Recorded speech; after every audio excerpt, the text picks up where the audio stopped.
శ్రీ గురుచరిత్ర 49వ అధ్యాయం. శ్రీ గణేశాయ నమః. శ్రీ సరస్వత్యై నమః.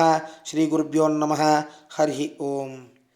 నామధారకుడు ఈ లీలలు విని పులకించిపోయి సిద్ధయోగి పాదాలు పట్టుకొని, మహాత్మా, శ్రీగురుని లీలలు వింటూ ఉంటే ఆయన సాక్షాత్తు త్రిమూర్తుల అవతారమని రూఢి అవుతున్నది.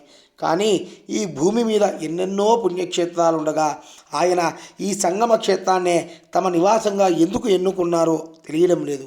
ఈ క్షేత్రం యొక్క విశేషమేమో వివరించండి అని కోరాడు. అప్పుడు సిద్ధయోగి ఇలా చెప్పసాగారు. నాయన, ఒక అశ్విని మాసంలో కృష్ణ చతుర్దశి నాడు ఈ గంధర్వ పురవాసులందరూ దీపావళి పండుగకు ఎంతో ఉత్సాహంతో సంసిద్ధులవుతున్నారు. ఆనాడు శ్రీగురుడు తమ శిష్యులందరినీ పిలిచి, మనము ఈనాడు త్రిస్థలి యాత్ర చేసి వద్దాము అన్నారు.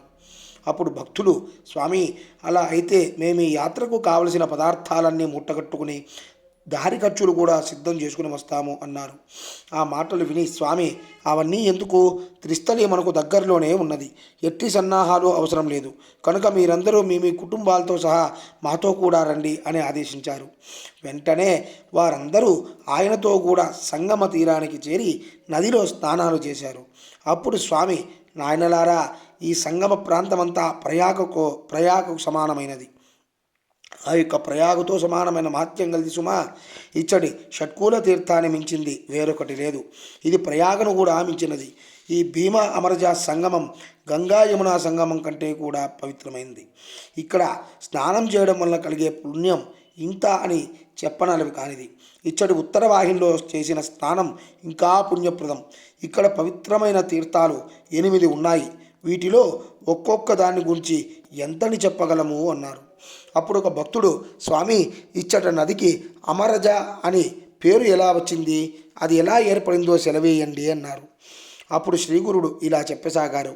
పూర్వం ఒకప్పుడు దేవతలకు రాక్షసులకు భయంకరమైన యుద్ధం జరిగింది. అందులో జాలంధరుడు అనే రాక్షసుడు ఎందరో దేవతలను చంపేస్తున్నాడు.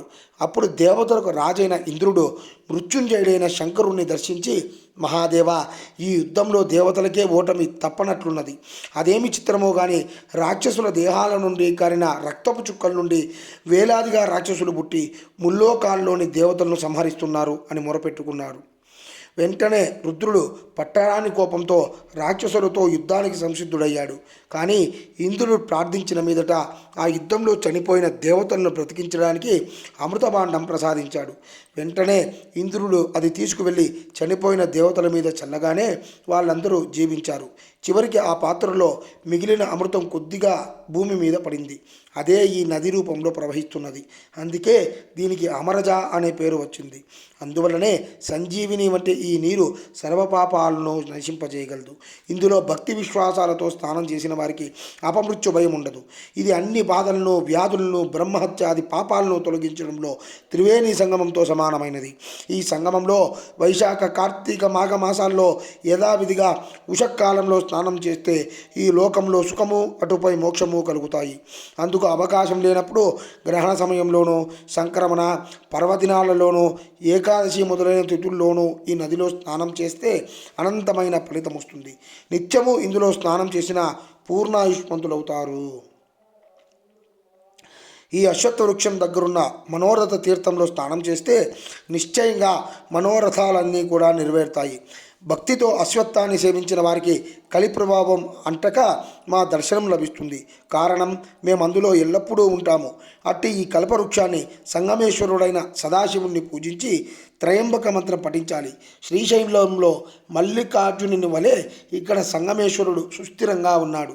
ముందు నందీశ్వరునికి నమస్కరించి తర్వాత శివునికి ప్రదక్షిణం చేసి సాష్టాంగ నమస్కారం చేయాలి. ఇలా 3 ప్రదక్షిణలు అయ్యాక ఎడమ చేత్తో నందీశ్వరుని వృషణాలు స్పృశించి కొమ్ములపై బటన వేలు, చూపుడు వేలు ఆనించి వాటి మధ్య నుండి శివలింగాన్ని దర్శించాలి. భక్తితో ఇలా చేస్తే అభీష్టాలన్నీ నెరవేరుతాయి. ఇక మా ఎదుటనే ఉన్న మహాతీర్థం సాక్షాత్తు వారణాసియే. అది నాగేశ్వరం అనే గ్రామం నుండి ఇటుగా ప్రవహించినది. దీన్ని గురించి ఒక పురాణ ఉపాఖ్యం ఉన్నది. పూర్వం భారద్వాజ గోత్రుడైన బ్రాహ్మణోత్తముడు నిరంతరం భక్తితో ఈశ్వర ఆరాధన చేసి పూర్ణ విరాగి అయ్యాడు. అతనికి ఈశ్వర సాక్షాత్కారం కలుగుతుండేది. ఆనంద పారవశ్యంతో అతడు ఒళ్ళు మరిచి తిరుగుతుంటే లోకులు అతనికి దయ్యం పట్టింది కాబోలు అనుకునేవారు. ఒకప్పుడు అతని సోదరులైన ఈశ్వరుడు, పాండురంగడు కాశీకి బయలుదేరుతూ తమ అన్న అయిన అతన్ని కూడా రమ్మన్నారు. అతడు నవ్వి, కాశీ విశ్వేశ్వరుడు నాకు దగ్గరలోనే ఉండగా కాళ్ళీడ్చుకుంటూ ఎక్కడికో వెళ్ళడం ఎందుకు అన్నాడు. అలా అయితే మాకు చూపించగలవా అని వారన్నారు. అతడు అంగీకరించి సంగమంలో స్నానం చేసి ఈశ్వరుణ్ణి ధ్యానించి, వ్యోమకేశ, దీన్ని కాశీగా చేసి ఇక్కడ విశ్వేశ్వరుని రూపం అందరికీ చూపించు అని ప్రార్థించగా అందరికీ అక్కడే వారణాసి కనిపించింది. ఆ కుండమే మణికర్ణిక అయ్యింది. ఈ నది ఉత్తరవాహిని అయ్యే చోట ఆ కాశీ ప్రకటమయ్యింది. కాశీలో ఉన్న దైవ రూపాలన్నీ ఇక్కడే కనిపించాయి. అతని సోదరులు ఇద్దరూ ఆశ్చర్యపడి ఇక్కడే స్నానము, దానము మొదలైనవి చేశారు. అప్పుడు ఆయన మహాజ్ఞాని అని అందరూ తెలుసుకున్నారు. అప్పటి నుండి అతని దగ్గరకు వచ్చిన వారందరికీ విశ్వేశ్వరుని దర్శనం ప్రసాదిస్తుండేవాడు కనుక ఇది సాక్షాత్తు కాశీయే. స్వామి అటు తరువాత భక్తులకు పాప వినాశ తీర్థం చూపించి ఇందులో స్నానం చేసే సర్వపాపాలు భస్మమవుతాయి అని చెబుతుండగా పూర్వాశ్రమంలో వారి సోదరి అయిన రత్నాదేవి అకస్మాత్తుగా అక్కడికి వచ్చి ఆయనకు సాష్టాంగ నమస్కారం చేసింది. శ్రీగురుడు, అమ్మాయి, నీవు చేసిన పాపాల గురించి ఆలోచించావా అన్నారు. ఆమె నమస్కరించి, స్వామి, నేను మూఢురాలిని, సర్వజ్ఞులైన మీరే వాటిని నాకు తెలపాలి అన్నది. అప్పుడు స్వామి పూర్వం ఒక పిల్లి పిల్లలను పెట్టింది. నీవు చూడకుండా ఆ కుండ నిండా నీళ్లు పోసావు. అవి చచ్చిపోయాయి. అందువల్ల నీకు పంచమార్జాల హత్యా మహాదోషం చుట్టుకుంది. ఇంకా చెబుతాను విను అంటుండగా అంతలోనే ఆమె శరీరమంతా కుష్టి వ్యాధితో నిండిపోయింది. ఆమె భయపడి ఆయన పాదాల మీద పడి, ఓ దయానిధి, ప్రజల పాపాలు పోగొట్టుకోవడానికి కాశీకి వెళ్ళినట్లు నేను మీ పాదాలను ఆశ్రయించడానికి వచ్చాను, రక్షించు అని ప్రార్థించింది. అప్పుడు శ్రీ నృసింహ సరస్వతి, నీవెన్నో పాపాలు చేశావు, వాటిని మరు జన్మల్లో అనుభవించి పోగొట్టుకుంటావో లేక ఇప్పుడే పోగొట్టుకుంటావో చెప్పు అన్నారు. ఆమె, ఇంకా మరొక జన్మ ఎందుకు, నా పాపాలు ఇప్పుడే తొలగించి మరలా జన్మ లేకుండా చేయండి అని ప్రార్థించింది. స్వామి, అలా అయితే నీవు నిత్యము ఈ పాప వినాశ తీర్థంలో స్నానం చేస్తూ ఉండు. ఒక్కొక్క స్నానానికి 7 జన్మల పాపం నశించిపోతుంది. ఈ కుష్ఠురోగం ఒక లెక్క అని చెప్పారు. అలా చేయగానే ఆమె వ్యాధి మాయమైంది. అది నేను స్వయంగా చూచాను. ఆ క్షేత్ర మహత్యం చూచి అక్కడే ఆమె ఉండిపోయింది. అప్పుడు స్వామి మా అందరికీ ఇచ్చటి కోటి తీర్థం చూపించి, ఇందులో సర్వతీర్థాలు ఉన్నాయి.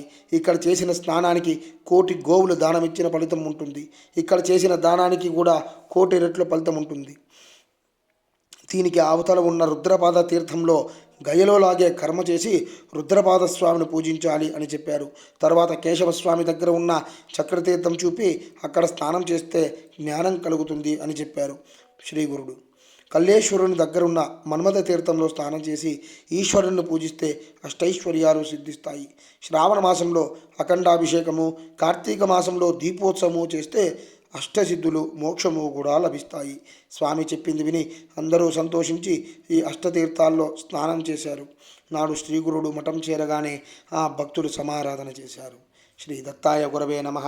శ్రీ శ్రీపాద శ్రీవల్లభాయ నమః. శ్రీ నృసింహ సరస్వత్యే నమః. ఇది శ్రీ గురుచరిత్ర 49వ అధ్యాయం సమాప్తం. జై గురుదత్త.